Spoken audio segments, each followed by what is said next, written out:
تاریخ جو ہے بڑی سبق آموز ہے. 1947-48 کی جنگ دیکھ لیں جب کشمیر کا مسئلہ ہوا، پھر 65 کی جنگ دیکھ لیں، پھر جب ہندوستان نے یہ مین بارڈر کھول دیا پھر کچھ نہیں ہمیں حاصل ہوا. پھر اس کے بعد آپ دیکھ لیں کارگل کی جنگ میں دیکھ لیں، ہم گھس کے جا کے بیٹھ گئے تھے لیکن پھر بھی انڈیا نے ہمیں اٹرلی نے نیوٹرلائز کیا اور ہم کچھ گین نہیں کر پائے، اور انٹرنیشنل پریشر جو ہے وہ انڈیا ڈلوا دیتا ہے کیونکہ ہم آئسولیٹڈ ہے، پھر بھی ہم کچھ نہیں کر پائے. مقبوضہ کشمیر میں محمد اشرف خان صحرائی صاحب بہت اہم رہنما ہیں حریت کانفرنس کے. ان کے صاحبزادے جنید صحرائی اپنے ایک ساتھی کے ہمراہ جو ہے وہ بھارتی فوج کے ساتھ لڑتے ہوئے شہید ہو گئے. ان کی شہادت جو ہے ان کے والد صاحب نے ان کا غائبانہ نماز جنازہ بھی پڑھایا. وہ تو ایک اپنی طرف سے بات ہے، لیکن اس میں جو بھارتی فورسز نے جو کیا، اور ابھی پچھلے دنوں جو اگر آپ کو یاد ہو تو مودی صاحب نے وہاں پہ وہ ڈومیسائل اور یہ سارا کچھ وہاں کی ڈیموگرافک چینج کے لیے جو حرکات شروع کی. عبداللہ ملک صاحب، مجھے تو تشویش ہے کہ کہیں اس قتل و غارت گری کے اندر ہمارا ہاتھ بھی نہ نکل آئے کسی لیول پہ جا کے. جتنی فیسیلیٹیشن خاموشی تو یہی بتاتی ہے، جتنی فیسیلیٹیشن ہم کر رہے ہیں، مجھے تو یہ خدشہ ہے چوئی ظہیر صاحب کہ اور کوئی 5-10 سال کے بعد پتہ چلے کہ اس میں ہمارا ہی ہاتھ تھا اور ہم ہی چپ کر کے یہ بیٹھے ہوئے تھے کہ یہ جناب جو کشمیر کا جو ہے یہ پوری طرح مودی صاحب اس کو امپلیمنٹ کر لیں. ہم دعائیں کرتے رہے ہیں جی کہ مودی صاحب آ جائیں گے منتخب ہو کے. ہمارے پرائم منسٹر صاحب جو ہیں وہ چوئی ظہیر صاحب دعائیں کرتے رہے ہیں کہ وہ منتخب ہو کے آ جائیں تو کشمیر کا مسئلہ حل ہو جائے گا. تو یقیناً اس طرح حال کی طرف اشارہ تھا نا. تو اب اس میں آپ کو بھی سمجھنا چاہیے اور میرے جیسے پاگلوں کو بھی سمجھنا چاہیے کہ اصل میں یہ ایشو ہے کیا. دیکھیں رضوان صاحب، بڑی اچھی بات کی ہے آپ نے اور صحیح پوائنٹ آؤٹ کیا ہے. دیکھیں کہنا بڑا آسان ہے اور اس میں کوئی بعید نہیں ہے کہ ہمارا ہاتھ ہی ڈکلیئرڈ ہو جائے، اور جیسے پاسٹ میں بھی دیکھا گیا ہے ہمارا ہاتھ ڈکلیئرڈ ہوا ہے. اور یہ اتنا امپورٹنٹ اور سینسٹیو ایشو ہے جو 1947 سے چلا آ رہا ہے. آپ یہ دیکھیں آج 7 ماہ ہو گئے ہیں پورا لاک ڈاؤن کیے ہوئے کشمیر کو، اور جب سے کووڈ-19 آیا ہے اس وقت سے 2 ماہ ہو چکے ہیں. لیکن جس طریقے سے انڈیا جو اپنی منمانی کر رہا ہے اس میں کامیاب ہو رہا ہے، چاہے وہ کانسٹیٹیوشنل ٹیررزم امینڈمنٹس ہوں جس میں ڈومیسائل کا چینج ہونا اور جو میجورٹی میں جو ڈیموگرافک چینج کرنے جا رہے ہیں، یہ سارے کے سارے. لیکن آپ یہ دیکھیں یہ کر کیسے رہے ہیں اور کتنے سکون سے اور دھڑلے سے اور بدماشی سے کر رہے ہیں. اور اس کے برعکس جن کو جو سٹینس ہے، جو ہمارا سٹینس ہے، وہ کہاں ہے؟ کیا ہم وہ جو اس کے جس طرح کا سٹینس ہمیں لینا چاہیے کیا ہم لے رہے ہیں؟ بالکل بھی نہیں.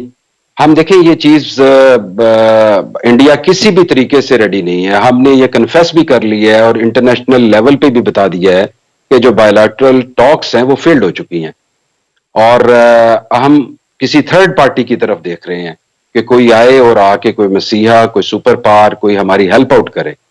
لیکن کیا ہم ہیلپ کر سکتے ہیں کشمیریوں کی؟ ہمیں دیکھیں بڑی تاریخ جو ہے بڑی سبق آموز ہے. 1947-48 کی جنگ دیکھ لیں جب کشمیر کا مسئلہ ہوا، پھر 65 کی جنگ دیکھ لیں، پھر جب ہندوستان نے یہ مین بارڈر کھول دیا پھر کچھ نہیں ہمیں حاصل ہوا.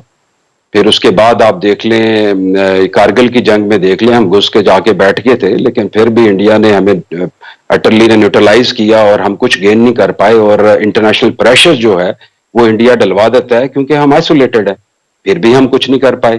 پھر اسی طریقے سے آپ کو یاد ہوگا کہ پھر ہمیں جب یہ کنفیس ہو گیا کہ جناب ہم کچھ نہیں کر سکتے، پھر ہم نیوکلیر ڈیٹرنس کی طرف گئے کہ چلو نیوکلیر ڈیٹرنس ہو. چلو مان لیا نیوکلیر ڈیٹرنس ہے، اور جس طریقے سے ہر پاکستانی ابھی یہ بات کرتا ہے کہ ہم ناکو چنے چبا دیں گے انڈیا کو، ٹھیک ہے بھائی چبا دیتے ہیں. کیا کل کو کوئی بھی وار ہوتی ہے تو الٹیمیٹلی نیوکلیر وار ہوگی؟ کیا انٹرنیشنل لیول پہ ہم اس کو فیس کر سکیں گے؟ کیا انٹرنیشنل کمیونٹی ہمیں کرنے دے گی؟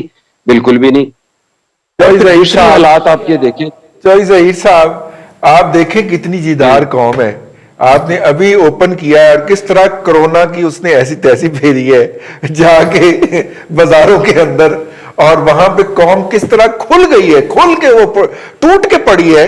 میں آج ایک جگہ پہ گیا ہوں، دکان چھوٹی سی تھی اور اس میں بیٹھنے کے لیے کچھ 6 قریب سیٹیں تھیں اور کوئی 13 کے قریب جیدار خواتین جو تھیں انہوں نے بچے اٹھائے ہوئے تھے, وہ باہر کھڑی انتظار کر رہی تھی کہ وہ اندر سے چیزیں خرید کے نکلیں اور ہم اندر گھسیں. آپ ایسی قوم کے جذبہ جہاد کو یار کو تھوڑا سا سلوٹ پیش کریں نا. دیکھیں یہ جو کرونا کی بات کی ہے اس میں بھی 2 پہلو ہیں. ایک تو پہلو یہ ہے کہ کرونا پھنس گیا, وہ سوچ رہا ہے کہ شاید میں یہاں سے بھاگوں کیسے, مان لیا ٹھیک ہے, لیکن امپیریل کالج لنڈن کی کل میں ایک رپورٹ دیکھ رہا تھا جس میں وہ پریڈکٹ کر رہے تھے پاکستان کی کیجویلٹی ریٹ بہت زیادہ ہے, بہت زیادہ فیٹیلٹی ہے. سو ہم یہ دعا کر سکتے ہیں کہ اللہ کرے کوئی امیون سسٹم کافی بہتر ہو جائے اور ہماری بچت ہو جائے کرونا سے, لیکن کیونکہ یہ ایک بڑا ڈینجرس اور طبی معاملہ ہے اور اس میں اگر ہم بچ جاتے ہیں تو ہوگا, لیکن مشکل ہے. یہ الٹیمیٹلی اس کے آثار ابھی ہم پریڈکٹ کر سکیں گے صحیح جون میں, اور اگر واقعی کرونا بزدل ہوا اور بھاگ جائے تو اس سے خوش قسمتی کی بات کیا ہے. لیکن اگر آپ جو کشمیر کی بات ہو رہی تھی, کشمیر میں آپ دیکھیں جب کشمیر کے ہم لیول پہ اگر کشمیر کی آزادی کی بات کرتے ہیں یا وہاں جو ہیومن رائٹس کے جو وائلیشنز ہو رہی ہیں ان کو ہم نے کرنا ہے, تو سب سے پہلے ہم جو کم از کم جو انٹرنل سٹیبلٹی ہے اس کو دیکھتے ہوئے انٹرنیشنل کمیونٹیز کو آن بورڈ کریں. دیکھیں ایک چیز پکی ذہن میں ہے, آر ایس ایس, ہندو اور مودی کی انڈر لیڈرشپ جو ہے دے ہیو ڈیسائیڈڈ کہ انہوں نے بائیلیٹرل ٹاک نہیں کرنا. انہوں نے یونائٹڈ نیشنز کی جو ریزولوشنز ہیں ان کو ردی کی ٹوکری میں پھینک دیا, کانسٹیٹیوشن امینڈ کیا, آپ کے سامنے سارا ہے, کیا کر لیا. تو اس کا 2 ہی حل نظر آتے ہیں. یا تو یہ ہے کہ آپ اکنامکلی اتنے اسٹرانگ ہوں کہ انڈیا خود بات چیت پہ ریڈی ہو, اور دوسری بات یہ ہے کہ انٹرنیشنل لیول پہ اتنا پریشر انڈیا کو ڈالا جائے اور آپ انٹرنیشنل کمیونٹی کو اپنے ساتھ جوڑیں اور ان کو یہ باور کریں.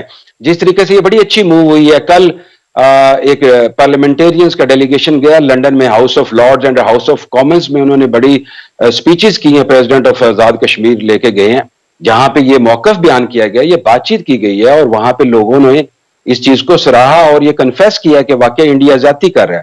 سو یہ اکراس دی بورڈ جو ہے اس طرح کے ڈیلیگیشن جانے چاہیے, اور جو آکوپائڈ کشمیر کے لوگ ہیں ان کو بھی اپنی جو آواز ہے اس کو بڑھانا چاہیے اور انٹرنیشنل لیول پہ بات کرنی چاہیے. یہی حل ہوگا, جنگ جو ہے وہ میرا نہیں خیال کوئی حل ہو. اب ہمارے پرائم منسٹر صاحب پھر کہتے ہیں کہ جی میں فون کرتا ہوں تو مودی میرا فون اٹینڈ نہیں کرتا, اور جب آپ برابری کی بنیاد کے اوپر وہاں پہ جا کے بات کر رہے تھے تو بہت تکلیف تھی, اس کو بہت تکلیف تھی ان کو نا کنٹینر سے, جب آپ برابری کی بنیاد پہ بات کر رہے تھے. تو اب ہمیں بتا رہے ہیں, اپنی بےزتی کا قصہ سناتے ہیں کہ میں فون کرتا ہوں تو وہ فون اٹینڈ نہیں کرتا. تو یار یہ بات بتانے والی نہیں, یہ تمہاری بےزتی ہے بھائی, اپنی بےزتی کروا رہے ہو, ملک کی بھی بےزتی کروا رہے ہو. اب گوئنگ فارورڈ جی, یہ جو کچھ بھی ہے اس وقت موجودہ حکومت جس طرح کشمیر کو ہینڈل کر رہی ہے, مطلب ہمیں ذہن میں آیا ایک سوال, کرتارپور کے بعد اگلا حصہ کون سا ہے جو ہم بھارت کو آفر کریں گے؟ دیکھیں سب سے بڑا حصہ تو کشمیر والا ہی ہے, وہ تو ہم نے پہلے آفر کیا نا, پھر اس کے چنگے میں ہم نے کرتارپور آفر کیا. اب کون سا حصہ ہے؟ میرا خیال کشمیر میں ہی کوئی حصہ ہم آفر کریں گے یا ہم افغانستان کی طرف کوئی حصہ دیں گے, کیونکہ ادھر بھی ہم نے ایک حصہ میرا خیال ہے کہ کشمیر والا جو کہ ایک اور ایشو ہے تو اسی پہ سے کچھ ہم ان کو دیں گے, اور پھر افغانستان میں تو یقیناً ہم کہہ رہے ہیں کہ اگر آپ کے پاس کوئی پازیٹیو پوائنٹس ہیں تو آ جائیں, آپ بھی ہماری ڈائلاگ میں آ جائیں. دیکھیں رضی صاحب بات بڑی واضح ہے, یہ کہا کرتے تھے کہ پچھلے حکمران غدار ہیں, چور ہیں, لٹیرے ہیں, کشمیر کو بیچ دیا, ان کے ہاں فیملیز کی شادیوں پہ مودی آتا ہے, یہ فلاں ہیں فلاں ہیں فلاں ہیں. بھائی مان لیا ان کو, ہم جو کچھ آپ نے کہا ہم نے کہا جی ٹھیک ہے, مور لگا کر ان کو ہم نے گھر بھیج دیا.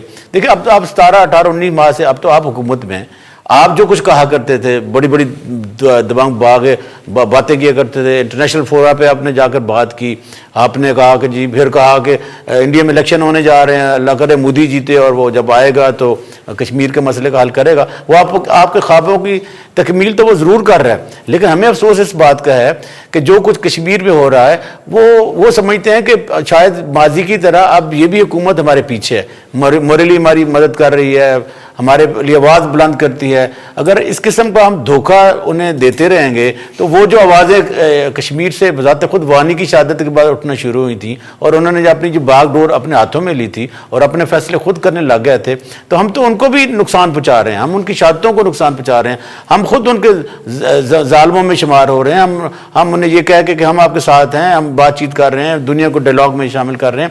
یہ سارے کا سارا پھر ہمیں ایک فریب سے لگتا ہے, اور اچھی بات بات نہیں ہوگی ہماری موجودہ حکومت کے لیے کہ کشمیریوں کو وہ اس جانسے میں رکھے، میں تو جانسے ہی کہوں گا، جانسے یا دھوکے میں رکھے کہ وہ ہماری اس دھوکہ دہی پہ رہتے ہوئے اپنا تمام کو گوا بیٹھے، اور پھر ہمارا تو کچھ نہیں جائے گا کیونکہ ہم تو بیچ چکے ہیں۔ لیکن ایک بات ضرور ہے رضی صاحب کہ مودی یہ کہنے میں حق جانے میں ہے کہ پاکستان کے ساتھ ہمارے اچھے تعلقات ہیں، ابھی موجودہ حالات میں ہم نے ان کو میڈیسن بھی بھیجی ہیں، اور کشمیر پہ اب وہ کوئی انٹریگ بھی نہیں کر رہا ہے، کوئی وہ نان اسٹیک ایکٹر کو سپورٹ بھی نہیں کر رہا ہے، اور کشمیر میں کوئی ہمارے لیے مسائل پیدا نہیں کر رہا ہے۔ تو ہمارا ایک اچھا دوست ہے عمران خان، اللہ کرے کہ 5 سے اگلے بھی اس کو ملیں تاکہ کشمیر کا مسئلہ ہماری فیور کا حل ہو جائے۔